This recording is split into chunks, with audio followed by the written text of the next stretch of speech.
bit from the current markets and look at the way the markets have panned out over the past couple of weeks. Clearly, the outperforming index has been the pharma index, or rather the BSE Healthcare Index, and that's what we're going to discuss threadbare today. Joining us is, of course, an industry veteran, Kamal K. Sharma, the Managing Director of Lupin. Also, to give us analyst perspective, Anmol Ganju of BNP Paribas, as well Lalit Nambiar, who manages the UTI AMC, especially the pharma fund. Thanks, all of you. Let me first get to from the specific and then to the general. Mr. Sharma, you've got a bunch of generics that have been approved by the USDA in the past 8 weeks. What does all this mean to your revenues? Is this going to be a quantum leap in terms of revenues? Lata, this is a normal product pipeline that we have in kind of pending for approvals. As of this moment, 105 submissions are pending with 105 submissions have been made to the US FDA, and 40 have been approved and 60 are still awaiting approval. So we do expect to launch 10 to 12 products next year, and in the generic business, I think launching new products is something which ensures revenues and bottom line. So this is, in some way, you're right, it's a key to the business. Okay, but will the recent US healthcare bill make a big difference in, say, the next couple of years? Are you expecting that a market over there is like waiting to bloom? While it's early for me to comment, I mean, I'm still spending some time to study the details of the bill, but my first reaction is that there is nothing major for the generic industry as far as the bill is concerned, except for the fact that there is certainly going to be a trickle effect of larger coverage of about 30 million extra people, and also not acceptance of the provision of pay for delay probably benefits both the generic and the branded companies. But beyond that, I can't see anything major for the generic pharma. Mr. Nambiar, coming to you on this one. What's your take on this landmark healthcare bill which was passed in the US on Sunday? Do you think it translates into some kind of opportunity for the Indian pharmaceutical companies? Or like Mr. Sharma just said, it's not that big a positive perhaps, in material positive maybe? I think I'd go with Dr. Sharma, and I would be less sanguine on this issue because if you look at the big picture, it's all about lowering costs for the US government. And from that perspective, you're talking about bringing the price line down. You're talking about possibly some kind of deals happening in the manufacturing space where people with manufacturing cost advantages in India could do more deals, as you've seen with Big Pharma in the past. But apart from that, I think we'll have to wait for the dust to settle on this issue before we can really make, great statements out there on what this could mean.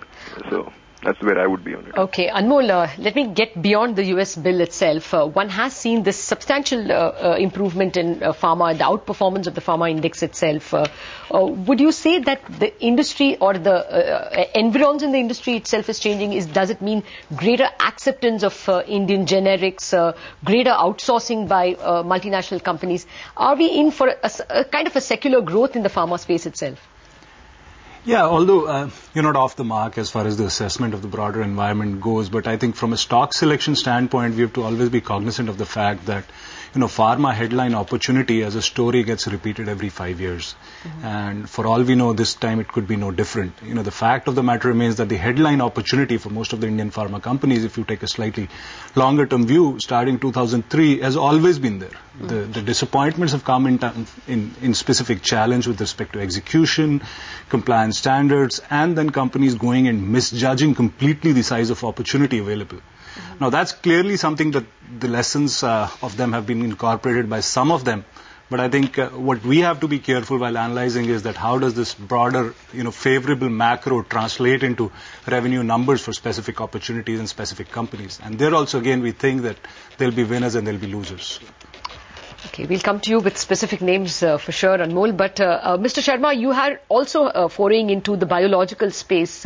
Give us an idea of what kind of investments and growth you are expecting from that space, and also an idea of general growth in revenues that you are seeing in FY11 itself. With regard to biologicals, Lata, I think as we all know by now that people are talking about a patent cliff on smaller molecules commencing 2011.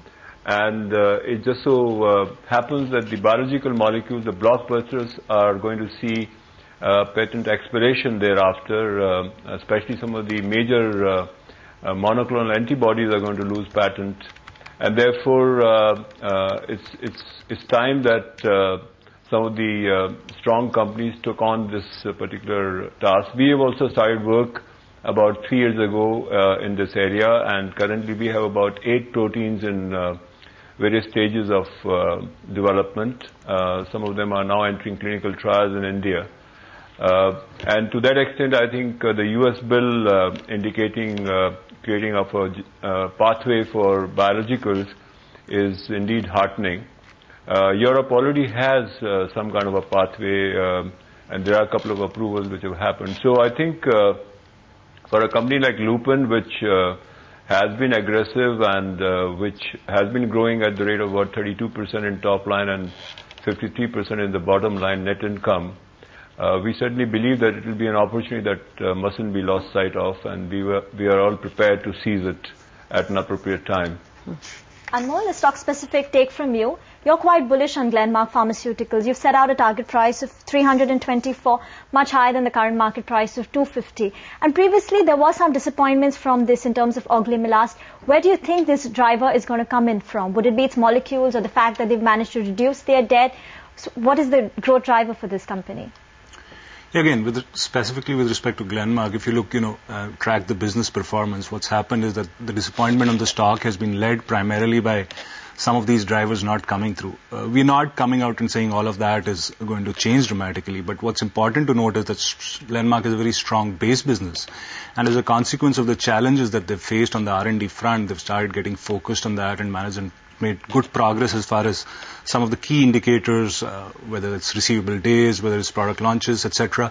Those are pretty much, being addressed. And we think that, if past experience is anything to go by, these are extremely boring times for the company. You're not hearing about Oglimilast and most of the blockbuster things that used to get talked about in the past. So I think it might be very interesting to look at the stocks because you're buying an extremely robust base business without having actually to pay for some of the big bang opportunities which would come through. So we'll take a break. Mr. Sharma, thank you very much for joining us, but we'll keep our analysts with us and get some more pharma ideas from them in a bit.